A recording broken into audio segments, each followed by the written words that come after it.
Hi hello Telangana రాష్ట్ర ప్రజలందరికీ నమస్తే, గుడ్ మార్నింగ్, శుభోదయం. ఈ రోజు మన ప్రజావాణి తెలుగు దినపత్రికలోని మెయిన్ పేషన్ వార్తా విశేషాలు ఎట్లా చూద్దాం. దయచేసి వ్యూవర్స్ అందరూ ఛానల్ ని సబ్స్క్రైబ్ చేయండి, న్యూస్ అనాలిసిస్ ప్రోగ్రామ్ ని షేర్ చేయండి, అదేవిధంగా మమ్మల్ని ఆదరించి మా యొక్క న్యూస్ పేపర్ అనాలిసిస్ ప్రోగ్రామ్ ని లైక్ చేయవలసిందిగా కోరుతున్నాం. వార్తా వివరంలోకి వెళ్దాం. మూడో రోజు భీకర యుద్ధం ఇరు దేశాల మధ్య దశాబ్దాలలో ఎన్నడూ లేనంత తీవ్ర స్థాయిలో జరుగుతున్నాయి. జూన్ 13న 2025 ఇజ్రాయెల్ ఆపరేషన్ రైజింగ్ లయన్ పేరుతో ఇరాన్ పై దాడులు, 200కు పైగా యుద్ధ విమానాలు డ్రోన్లతో ఇరాన్ మీద ఇజ్రాయెల్ విరుచుకుపడింది. మనం చూసుకోవచ్చు, ఈనాడు ఈ యుద్ధాల కారణంగా ఎంతో మంది పేద ప్రజల ప్రాణాలు కోల్పోవడము, ఆస్తులు నష్టం అవడం, ఆర్థిక నష్టం కూడా మనం చూసుకోవచ్చు. చిన్న చిన్న పిల్లలు అసలు యుద్ధానికి దానికి ఏం సంబంధం ఉందో అర్థం కాలేనటువంటి వారి ప్రజల ప్రాణాలు కూడా పోతా ఉంటాయి. కాబట్టి ఈనాడు ఇరు దేశాలు సామరస్యంగా నిర్ణయాలు తీసుకొని శాంతి చర్చలు జరపాల్సిందిగా, అదేవిధంగా యుద్ధాలతోనే నష్టమే తప్ప లాభాలు ఏముండయి. సో శాంతి చర్చలు జరుపుకొని ఈనాడు సామరస్యంగా ఉండాల్సిందిగా మేము కోరుతున్నాం. అనవసరంగా ఈ విధంగా, ఎందుకంటే ఈనాడు భారత్ పాకిస్తాన్ మధ్యలో కూడా మనం చూసినాం. ఆపరేషన్ సింధూర్ లో భాగంగా ఈనాడు సర్దుమనుకొని చర్చలు జరుపుకొని ఈనాడు శాంతియుతంగా ఉండడానికి నిర్ణయం తీసుకోవడం జరిగింది. లేదంటే యుద్ధం కారణంగా ఎంతో మంది ప్రాణాలు కోల్పోయేటటువంటి పరిస్థితి ఉంటుండే. కాబట్టి ఈనాడు ఆ విధంగా కాకుండా దేశ ప్రధానులు ఆలోచించాల్సిందిగా కోరుతా ఉన్నాం. భారత్ పాకిస్తాన్ మాదిరిగా ఇజ్రాయెల్ ఇరాన్ వివాదం త్వరలో క్లోజ్ అన్నట్టు నేను చెప్తానే ఉన్నా కదా. మన ఏదైతే ట్రంప్ ఇంటర్ఫియర్ అయ్యి యుద్ధం కాకుండా క్లోజ్ చేసినట్టు మనం వార్తా కథనాలు చూస్తాం. తర్వాత ట్రంప్ ఏం లేదు, మేమే ఇది చేసుకున్నాం అన్నట్టు కూడా వార్తా కథనాలు వచ్చినాయి. మధ్యలో ట్రంప్ ని పెద్ద చేసేందుకు అని చెప్పేసి ముచ్చట వచ్చింది. ఇక మళ్ళీ గట్లనే నేను ఆపుతాను, ఇక చూడుది అంటుండు Trump.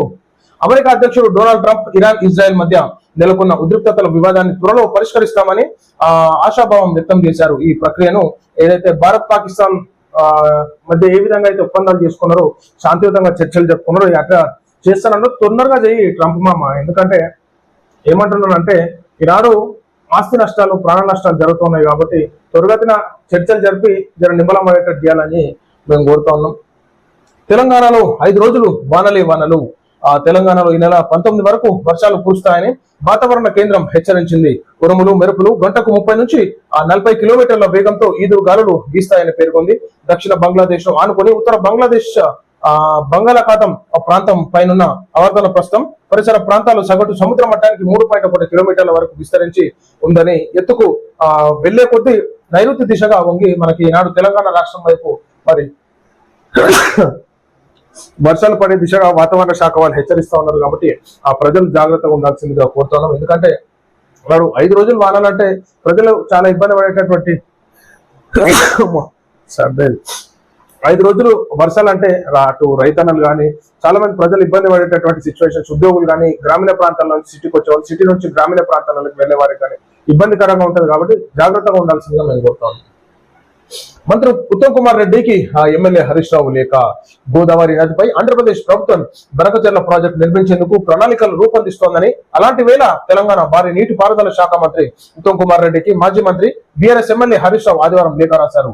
Godavari Banakacherla link project కారణంగా గోదావరి జలాల్లో తెలంగాణ హక్కులకు భంగం వాటిల్లే ప్రమాదం ఉందని ఆయన ఆందోళన వ్యక్తం చేశారు. ఆంధ్రప్రదేశ్ ప్రభుత్వం ప్రతిపాదించిన 200 టీఎంసీల గోదావరి నీటిని బనకచెర్ల వరకు తరలించేందుకు 3 దశల్లో ప్రాజెక్టు డిజైన్ కేంద్రానికి పిఎఫ్ఆర్ సమర్పించడం తెలంగాణ నీటి హక్కులను కాలరాయడమేనని ఈ సందర్భంగా మాజీ మంత్రి హరీష్ రావు ఆ లేఖలో స్పష్టం చేశారు.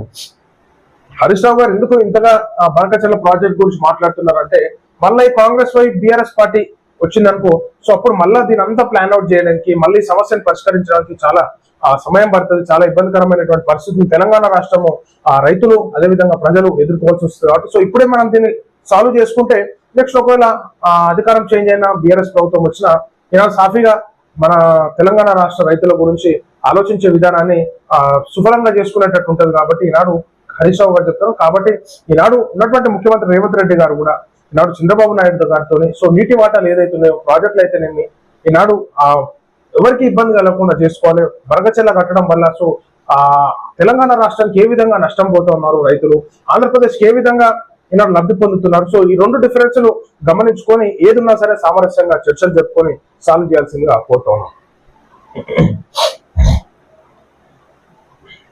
సీఎం రేవంత్ రెడ్డి కేంద్ర మంత్రి జయంత్ చౌదరి భేటీ.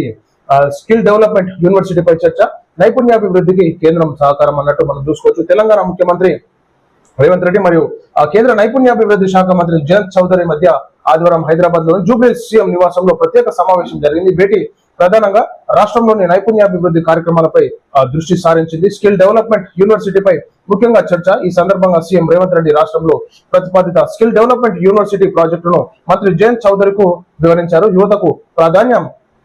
కేంద్ర మంత్రి జయంత్ చౌదరి ఈ ప్రతిపాదనను సానుకూలంగా సమీక్షించారన్నట్టు మనం చూసుకోవచ్చు. అయితే యువకులకు ఈనాడు స్కిల్ డెవలప్మెంట్ లో భాగంగా మరి విద్యార్థులకు చాలా అవసరం కాబట్టి అప్కమింగ్ జనరేషన్స్ వాళ్ళకి సో ఖచ్చితంగా ఈనాడు స్కిల్ డెవలప్మెంట్ లో భాగంగా తెలంగాణ రాష్ట్రంలో అభివృద్ధి చెందాల్సిందిగా కోరుతాం కాబట్టి ఈనాడు కేంద్ర సహకారం కూడా ఉండాలి. కేంద్రం ఖచ్చితంగా యువత డెవలప్మెంట్ గురించి, రాష్ట్రాల అభివృద్ధి గురించి, యువకుల యొక్క స్ఫూర్తి గురించి ఈనాడు స్కిల్ డెవలప్మెంట్ లో భాగంగా ప్రతి ఒక్కరు కృషి చేయాల్సిందిగా కోరుతా ఉన్నాం. విమానాశ్రయం వచ్చి మోడీకి ఘన స్వాగతం పలికిన సైప్రన్ ప్రెసిడెంట్.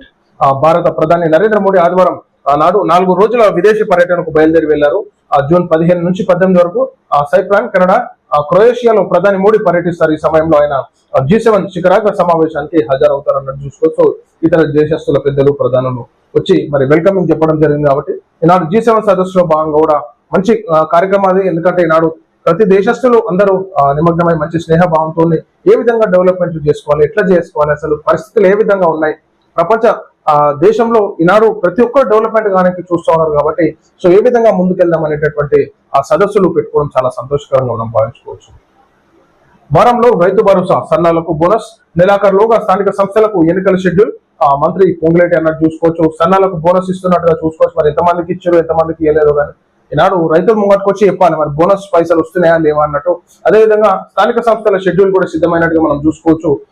మంత్రి పొంగులేటి సీనన్న గారు చెప్తున్నారు. కాబట్టి ఈనాడు గ్రామీణ ప్రాంతాలలో ఇక ఎట్లుంటాయంటే మొత్తం ఎన్నికల వాతావరణం చాలా గమ్మత్తుగా ఉంటుంది. ఎందుకంటే ఇప్పటి వరకు పట్టించుకోలేనటువంటి వాళ్ళందరితో కలిసిమెలిసి తిరుగుతూ ఉంటారు. భుజాల మీద చెయ్యేసి దావత్లు ఇచ్చుడు, పార్టీల పిలుచుడు, అంతా కథా కార్ఖానం వేరే ఉంటుంది. అంటే ఆశాభాష ఉండదు.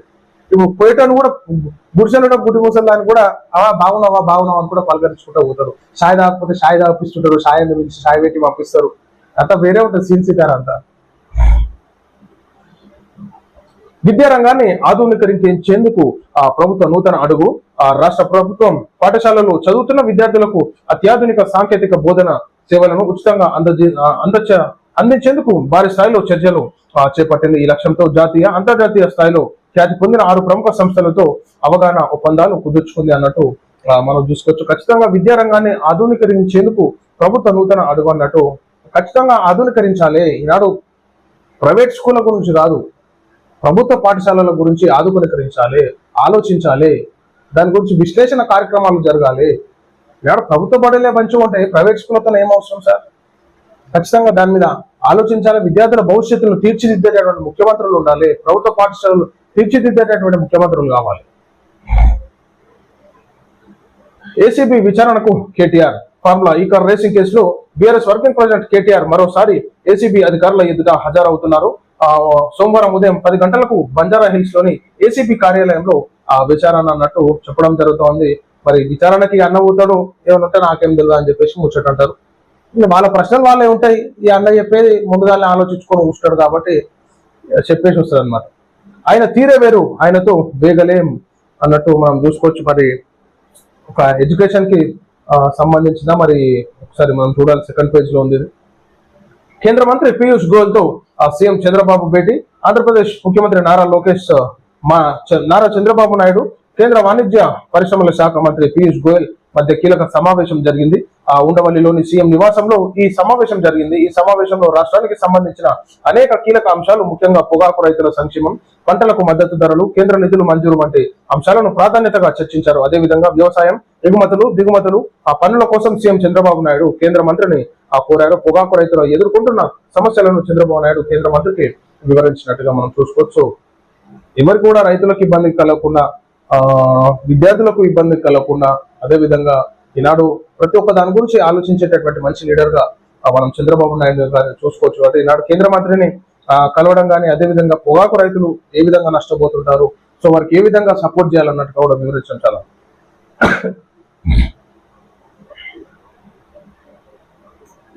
ఆసుపత్రిలో చేరిన సోనియా గాంధీ. కాంగ్రెస్ పార్టీ అధినేత్రి సోనియా గాంధీ ఆదివారం రాత్రి అనారోగ్య కారణాల వల్ల ఢిల్లీలోని గంగారాం ఆసుపత్రిలో చేరారు. ఆసుపత్రి వర్గాల సమాచారం ప్రకారం ఆమె ప్రస్తుతం గ్యాస్ట్రో ఎంటరాలజీ విభాగంలోని వైద్యుల పర్యవేక్షణలో సోనియా గాంధీ ఆరోగ్యాన్ని నిశ్చితంగా పరిశీలిస్తున్నామని వైద్యులు తెలిపారు. అయితే సోనియా గాంధీ ఈ సంవత్సరం ఉదయం ఉదర సంబంధిత సమస్యలకు చికిత్స పొందడం ఇది రెండోసారి. జూన్ ప్రారంభంలో హిమాచల్ ప్రదేశ్ లోని సిమ్లాలో కొంతకాలంగా ఆమె వైద్య చికిత్స పొందిన విషయం తెలిసింది అన్నట్టుగా కూడా మరి సోనియా గాంధీ గారు కొంచెం ఆరోగ్యం బాగలేనట్టుగా మనం చూసుకోవచ్చు. కాబట్టి త్వరగా కోలుకోవాలని చెప్పేసి కోరుకున్నాం. సో ఇది ప్రజలారా మనం చూస్తాం ఈ రోజు మన ప్రజావాణి తెలుగు దినపత్రికలోని మెయిన్ పేజ్ అండ్ వార్తా విశేషాలు. అందరికీ సెలవు. నమస్తే.